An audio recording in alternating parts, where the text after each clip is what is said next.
Hello everyone, habari ya wananchi. This is Wanjugu, the global citizen.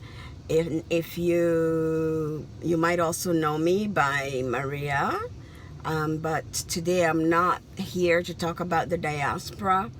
I am here to talk about our country, Kenya, and the things that have been going on. I don't know who I'm going to be talking to, but I am especially disturbed by the last two big issues, and one of them is the reaction to the death of Mr. Cohen by his wife, and also the reaction to it being that instead of we being really heartbroken that somebody's life was taken away by a spouse, or really zeroing in on domestic abuse and how rampant it's been in the last little while, and how gruesome it's been in the last little while, that we continue to find every excuse to not address the issue and instead talk about unnecessary things. This last time we are so busy railroading the Kikuyu women from Nyeri, and I happen to be one. Let me give that disclaimer right now. And personally, I don't care how you feel about Kikuyu women from Nyeri or Kikuyu women in general. So if you have some kind of feeling about these women, you can stop right here and now, because I will not defend them. I don't care about your feelings. If you think we gonna kill you, marry elsewhere. But my issue is about domestic violence. We have had some gruesome killings in the last little while. All of them from close family members. Whether it is a lover, whether it is Mpango Akando, whether it is the lover of Mpango Akando, it doesn't matter, or a husband or a wife. We have had some horrific things being done by spouses. And we really need to address this situation, because this is a real issue. This means that there are people living in their homes, and their homes have become jails for them. This means that there are people who are being held hostage in their homes. And instead of us asking these questions, how is someone being held hostage in their own home? How is someone capable of murdering a person they vowed to love? Instead of asking what is the driving force behind an abusive partner? What is the MO of an abusive partner? How does somebody get out of an abusive relationship?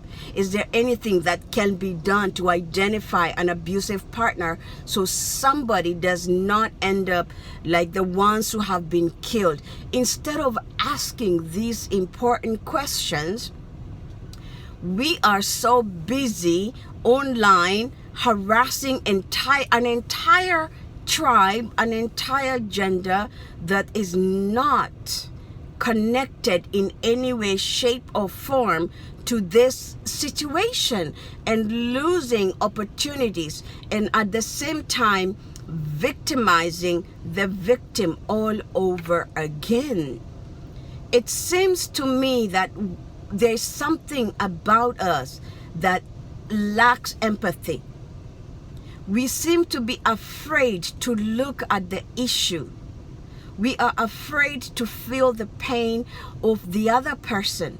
Is it that we cannot sympathize with Sharon's family, the one before that we can't sympathize with Cohen's family?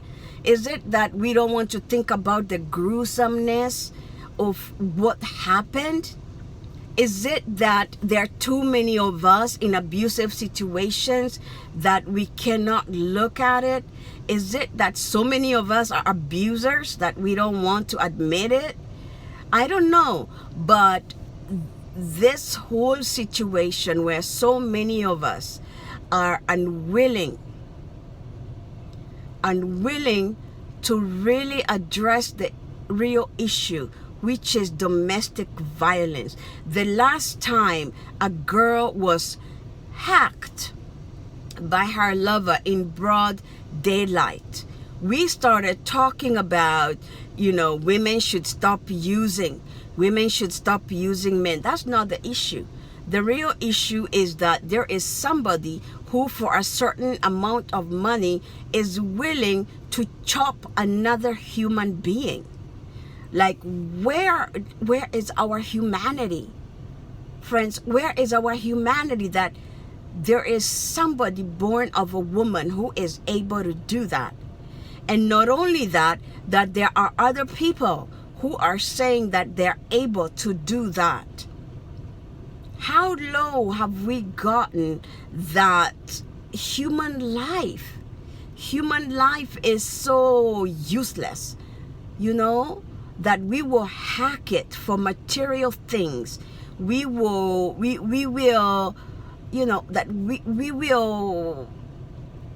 pay people off for relationships, for money, for whatever reason you want to give yourself. For some people, it's because somebody didn't listen to you. For some people, it's because they were showing off. For some people, it's because the woman is being too arrogant. I mean, there are all kinds of reasons why another person will gruesomely kill another one. But I'm sorry to tell you, the reason people kill is not because of material things. It's because there is something wrong within them. You cannot squeeze orange juice out of a lemon. It's not because of money. There are people who are so poor, and they would never in a million years consider killing somebody else. People who kill for any reason, they kill because they are bloodthirsty. Ni wanyama watu. They have an animalistic thing about them. They are drunk for power. They have lost their compassion. They have lost their empathy. They have lost their ability to feel a connection with another human being. And there are so many of them these days. We need to ask ourselves, what is it that we are creating? We seem to be churning them out, like sweets in a factory. Why is it every month such an incident is happening? What is it about the culture that this is happening and that this is acceptable? What is it? These are the questions we need to ask when such a thing happens.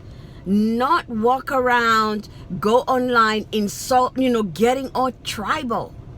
Like, that is pure nonsense. That is pure nonsense.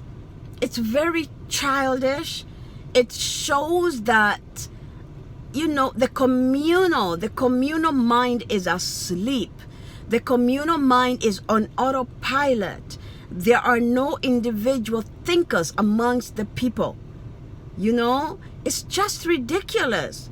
How can you have somebody gruesomely murdered and thousands of people get online and agree on a single topic that has nothing to do with what happened?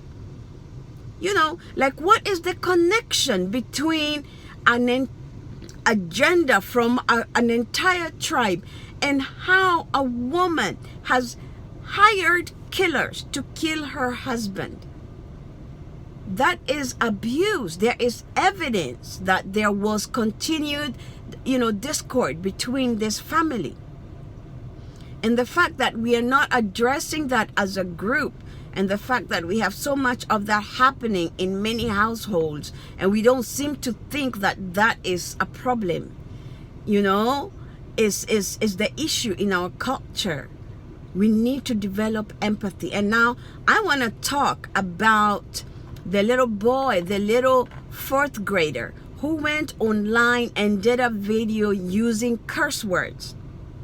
And once again, the mind machine got on it and insulted this boy ad nauseum. A fourth grader, it seemed the country all of a sudden got their moral compass, and they can't believe that a fourth grader can speak like this. Just 2 days before that, or even concurrently, grown-ups are busy insulting an entire group of people. And I'm like, have we lost our minds? Now we are appalled that a fourth grader is using bad language, but 2 days before, the same people were using the same language or are still using the same language to insult an entire group of people without mercy. And now we are insulting a fourth grader. Like, where do we think the child is getting it from? Where do you think the child is learning it from? Is there anybody who can critically think? Is there anybody who can pull out of the communal mind and say, hold on? We need to start thinking individually. We need to stop getting caught up in the group mind, because we are talking from both sides of our mouth. 1 minute we are angry that somebody, we are insulting one group, and then we are upset when somebody else insults. And we are, everybody is doing the same thing, and everybody is upset at the same thing, and nobody is discussing the underlying issue. That boy also was complaining about being bullied. We seem once again to not have a mind for empathy. We seem to not care that a fourth grader is complaining on media that they are being hurt, and that another fourth grader who is clearly also hurt is hurting them. We are more concerned about the language they're using. We are very concerned about superficial things. And nobody seems to care about the underlying wounds, the cultural, the social underlying wounds. We have a whole Pastor Nganga, who is busy insulting people in a church and getting media coverage.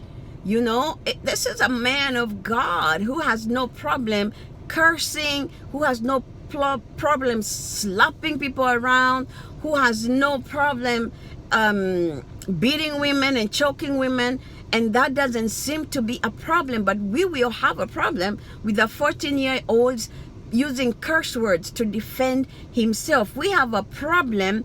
We don't have a problem with a man being hacked to death by his wife, but now we are worried about an entire group that is not even involved in that situation. Something is wrong with us. Our filters are off, and we need to come together and rethink what is important. We seem to have gotten lost somewhere. We are not filtering correctly. Our pipes are muddy. We are focusing on the wrong things. And the group and we as a group are going to hurt. We need to pull back. I think, and start digging deep within ourselves and asking ourselves, what are our communal values? What are our communal belief systems? What is holding our families together? What is important, and what messages are we sending to the next generation?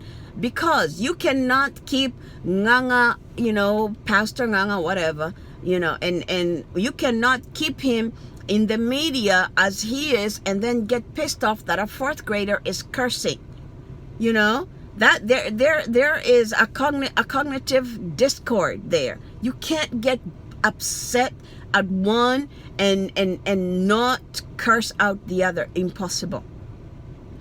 You cannot be upset at the hacking. You cannot zero in on the hacking of a man and insult an entire group. That, the focus cannot be the group instead of the murder. Something is wrong with that. The focus cannot be money instead of the hacking of a girl. The focus cannot be money instead of how a high-profile person killed a girl. Taking of life is what's important here. Okay? I'm just saying, we have to ask ourselves, what are our values based on? Material? Have we become